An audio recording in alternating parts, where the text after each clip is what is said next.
welcome to episode 27 of Antlia. Got some good news coming in with Ermor here. He's lost a decent amount of property, he's regained some as well. It is just raids against PD, 1 PD there, and I don't even know what that is, 6 PD I think. Oh, and look, a magic bird. Also, we've got the arena coming up next turn. Doesn't look like too many players are participating, which is why I've opted for better arena in most later games. But there are at least a couple people playing, so we will see that next turn. And Ermor's moving now very strongly against Vanheim. He's attacking him in Vanheim's south, something I think is a very good move. I think he's a little more capable of fighting on two fronts than Vanheim is, at least at the current moment. Moving up a whole bunch of Astadi here and another big box here. Something to note is he is actually starting to script a bit. He's got his main line here on hold and attack closest, and then these horses on attack rear sitting on the side. Then going over here, he has boxes of horses on attack rear commands on the side, and a big line of Astadi on fire closest, so they're going to throw their javelins and then move into melee combat. Not everything is scripted though. Some things are still in boxes in the middle, but the cavalry is probably where that scripting is most important. He's actually got a communion set up with this one. Not a whole lot of units, a little bit worrisome with how many units are being fielded here. Then he's got 4 communion masters here, 2 spamming fireball and 2 spamming mind burn. Now, what is Vanheim's bless like here? Because this is an army he very well may be coming up against. Oh, so he has opted for attack skill instead of fire resistance. So that does mean that fireball is going to be able to damage these fairly decently. Armor doesn't quite have Conjuration 3 because I was thinking that getting some fire elementals going wouldn't be too bad against those Vanheers. He's also going straight for Yomi's fort here. Oh, this army up on Yomi's capital is getting pretty big. With all of this movement now, however, I'm expecting we're going to run into a battle really quick, particularly between Ermor and Vanheim. I think that's coming. Katis has just reached construction 4. This is an important research goal. Lots of items open up at Const 4. He's found 1 magic site this turn. Here in Aldgold with his goofy Coatl mercenary commander. Found a painted cave, just an astral site, which, wow, he's gonna keep an expensive bid on. Dang. Ishtaran coming into the deathmatch. Hell yeah. No items, nothing. Just, hey, fight this charioteer. I mean, alright. His stats are actually pretty good. Looks like he is going to be reclaiming Dunster, or at least attempting to. Oh, and I suppose we'll check out his troll fight this turn. Trolls can be pretty obnoxious because of their massive amount of HP, their regeneration, and their ability to one-shot humanish units very easily. But these lizards are pretty rapid in their attacks. You'll see they're able to get those little red numbers onto those trolls super quick. Who's this, the leader? No, there's no name. Just the last of his band. Run off to hide under a bridge somewhere. He only lost a single elite warrior to that. I think having these skeletons up front helped a little bit, though 8 trolls isn't so bad. It's when they get up above 20 that it's really obnoxious. And he has recruited 1 enchantress here. Honestly, I think he should continue for that magic diversity, but he's grabbing a shaman instead. I do suppose they're a little bit expensive. I just personally want to recruit these until I at least got a fire random and an earth random. And because of their 50% ability to get another path, it's possible he might end up with a cool cross path or 2 as well, or a really powerful nature mage. But it does look like he'll at least be site searching with the air random, and still is mostly going for the lizard shamans as opposed to the reborn. It's a little bit strange, I think, after hitting enchantment 5, but it's still a really good mage. I just expect him with that quick enchantment 5 research to be making more use of skelly spam, or at least preparing to be able to use it more. After taking this back would probably be a good opportunity to attempt to take this throne right here, and he could do it easy with these units unless there's something really wacky on this, which I doubt. He's got more than enough numbers just hanging around right here to take on that throne. He may even start thinking about this one, which does look a lot gnarlier, and he may have time to because Femoria is pretty busy at the moment. Let's see, with his construction for a research goal, he's building school mentors as well as an amulet of the dead, which helps with reanimation. And all in all, I think this piece with Agartha is actually pretty good for Katis, at least at the present moment, because it's going to allow him to build up in peace and quiet. Not very likely he's going to be attacked by anyone else around him, and then he might end up being pretty scary in the mid game. And Katis is just letting Agartha know that he's going to be trying to get 11, and Agartha is zipping on out, allowing that to happen. Just hit Evocation 4 on her way to Evocation 5, and she sent in her pretender to fight some barbarians alone. This guy is summoning Earth Power, casting Iron Skin, then Fire Shield, Body Ethereal, and Legions of Steel. At the end of this, he has 36 protection and Reinvigoration 10. Pretty nuts. The question is this all enough to kill all these barbarians? Is he going to fall asleep before that happens? Well, he did just take a couple of hits there, but they all seem to be running off now. Yeah, he actually got chunked. They knocked out, what, like a third of his HP? So, a little bit risky, but she is up a province for it. No afflictions. And now he's free to site search the new territory. Pretty sure Ermor already site searched this one and lost the Augur Elder to the barbarian attack. That's why the animal cemetery is here now, which will be a little bit tricky for Agartha to take advantage of. Yeah, she built labs on any nature mages. Nope, doesn't look like it. Looks like she's thinking about doing it right now here at Might Marsh, where Woodhenge druids are chilling. though she is going to need a temple as well for these. She's also got Lion Tribe here in this very province, and Deer Tribe in a province right outside her capital. These ones can random a little bit of air, not very likely, but I generally prefer that consistency with most nations to something like Lion Tribe Witch Doctor, where, you know, even though you're not really going to get these anyway, but you know there's pretty much no chance of relying on these to break into a path, where at least with a 10% random, you've got good magic scales, you can spam these a bit, and they can help you get into another path just a little bit. But these are a little pricier, better researchers, and they're stealthy, which is pretty sweet. Supply bonus too. And I suppose being a priest is not the worst of things. And to be honest, I'm not really sure what Agartha's planning right now. I don't see any conclusive evidence that she's moving in toward Urmor. I'm really not quite sure what Agartha's doing. Might take another turn or two to figure that out. Thinking that maybe she might want Earthquake online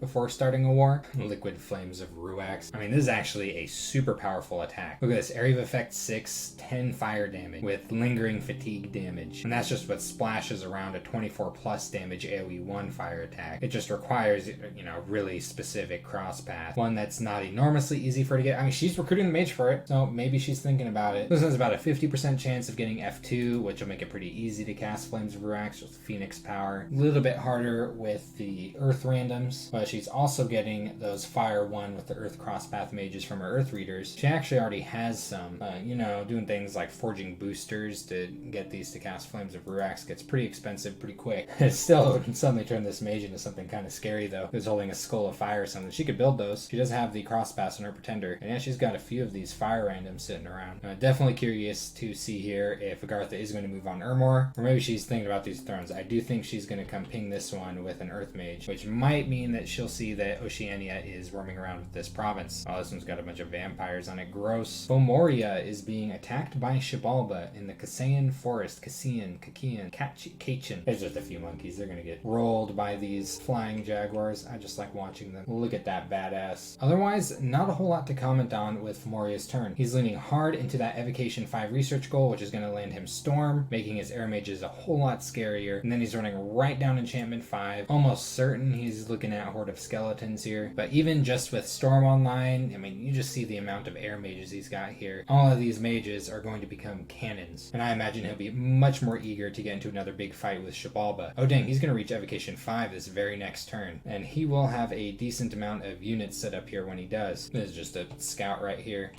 Fort Cheem? What kind of name is that? Did he name that, or is that just a Celt chair? There's another Fintan. Vanheim has received a few air gems from Yomi to express his appreciation in fighting against Urmor. Oh, a leader of the people has appeared, huh? Peace and prosperity is what he stands for. What's Vanheim doing with him? Like, he's moving him right up to the front lines here over in Gintmark. Vanheim's got a couple of armies forming up over here. One up on Grey Barrier. This one's accompanied by a whole bunch of Van Jarls with lightning spears. It's comprised mostly of Sacred Vanheers. And another army invading Towers of Heaven. This one's mostly composed of Huskarls and Heirdmans, but it does have some Vanheers and a couple of Vanadrots spamming Thunderstrike. A little bit risky, I think, to be moving these really powerful mages around. Very important Air 4 randoms with this lower amount of protection against, you know, when there's stuff like this moving around. He's also got a decent amount of units moving down to the south below his capital, just in time as Urmor is starting to bite his southern end. He's also got a Vanadrot leading these, and these are a lot of elite units here. Mounted Heermans are good cavalry, a little low on the protection side, but really nice defense skill. And then Vanheers are just good at bonking. Making another Sanguine Dousing Rod, so he's definitely looking at getting further into blood. Unrest is going way up in these provinces. He's not patrolling it down. And no mage recruitment on his capital. Oof. Usually at least want to go for a Dwarven Smith. They're not that expensive. It's all about landing the randoms with these. So I think it's going to come down to the losses garnered by either player in these engagements here. But Vanheim really is going to figure out how to siege.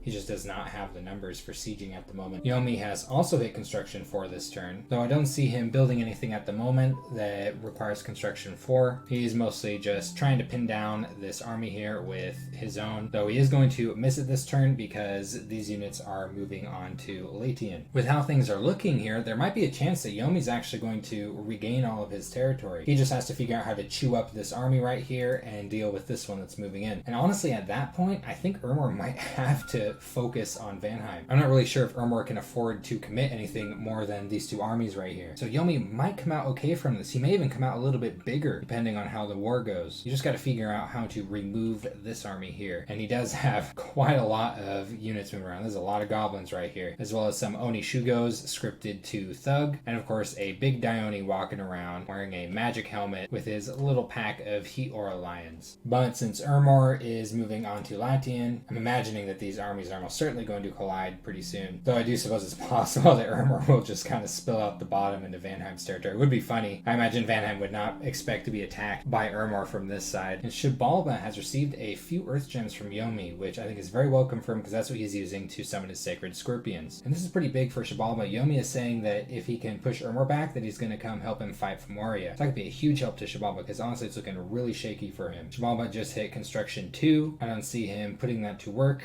at least at the moment. He might just be hitting research goals in case he does survive and the game goes on, because he's going to need some. He has barely gotten any research done this game compared to other players. Oh, looks like barbarians want a piece of his territory. He didn't have any province defense over this. Just a whole bunch of long dead patrolling. Let's see who wins between barbarians and skeletons. Oh yeah, skeletons rock. Always pick the skeleton side. So lost a little over a dozen skeletons in that fight. Cuxtol is a hero now. Oh, his prophet. Enormous strength. Wow, he's now up to a whopping 16 strength. Freaking Mighty Mouse over here. And he's continuing his reabsorption of his lands. Got a whole bunch of Sacred Scorpions moving in. All these long dead are being used as bodyguards for the mages. And up here is just his raiding party, consisting of his prophet with some Ocelotls and Beast Bats. And I'm sure the summoning is going to continue behind these raiding parties here. So we might actually be looking at a pretty big death ball forming up again for Femoria to have to confront. Though Femoria is probably going to come at this with bigger guns. As with his scales and the size of his territory, he's been able to mass much more mages and get much better research going. Not to mention, he's actually able to recruit a decent amount of units. He doesn't have to rely on summoning almost all of them the way Xibalba does. 90 unrest, wow. Oceania has received a message from Katis informing him of peace. He does also throw Oceania a few nature gems, which is nice. Yomi is actually encouraging Oceania to attack Agartha, which is funny. Yomi's also expressing interest in Rings of Regeneration, is offering to pay handsomely for them. And yeah, Oceania is forging some of them up. No explicit agreements to amounts, he's just sending him the ring. Hopefully Yomi is decently generous about that, because that is a lot of nature gems. Something that Oceania might be wanting to spring up forts in certain provinces like Godwood. He did try to ping this, but there was still just a single commander here, one Lion Tribe Witch Doctor, who has resisted the urges of literally all the other mages in this province. They've been jumping right into those sirens. You'd think they'd realize something is up right now. Maybe that is why he's still around. He ain't having none of that. Like, look, just this turn, his buddy Sagiri wandered right into the ocean. But yeah, super close. Oceania almost landed this. And he's gonna keep trying with just one siren hanging out here this turn. Gotta be careful though, because I'm pretty sure Agartha's about to ping this, and he may actually end up with it, which would be really funny. I do wonder how Oceania would react to that after spending so many mage turns luring commanders into the ocean. Oh nice, one of his priests started doom speaking and everyone brought a bunch of gold to the temple. Might be a nice thing to encourage. He's almost to Conjuration 5 and has bought the Swimming Men again. Kind of interesting, as these things cannot leave the water, so they can only be used defensively in a hypothetical war with Agartha. Now she's got something built up on almost every single province. He's building a temple here. He's only going to have 3 underwater provinces where he hasn't built anything. And then there's Giant's Rest. Reminder, he can still summon Draconians here, which would be really sweet. Not going to be able to move them around much, but you know, you might as well. You can just throw a siren up there right now and do it. If he'd been doing this since about the time he found it, he'd have over a dozen Draconians right now. And that number would just get fatter as time goes on. They are big enough to make a difference in a battle somewhere down the road. Oh, just needs to recruit 1 unit to make this work. Just 1. I'd probably want to recruit an Ichthys Centaur here, or heck, maybe even move up a single Afroi. That'd be hilarious. Not entirely unbelievable either. I always got to worry about like what they are presenting with the Enchanted Mirror, which increases the perceived army size in opponents. Like sometimes it's obvious when someone's using an item like this, and they just have like, you know, 70, 80 of something just ridiculous. Having a big stack of Afroi chilling somewhere is not entirely out of the question. So that's been turn 38 of Antlia. Seems to be a bit of a lull in the action in this game. You know, people are kind of missing each other's armies, but I'm expecting that to end pretty quickly, especially where Ermor is involved with Vanheim and Yomi. And we're also going to see what Agartha's plan is here, and Femoria is hitting Evocation 5 next turn, so things are definitely going somewhere. Not to mention an arena battle next month. There are at least 2 people participating. Katis and Agartha, I know, sent some commanders in. I'm not sure if anyone else. It would be funny if it was just Katis and Agartha continuing their war in the arena. Yep, I will see you in the next episode.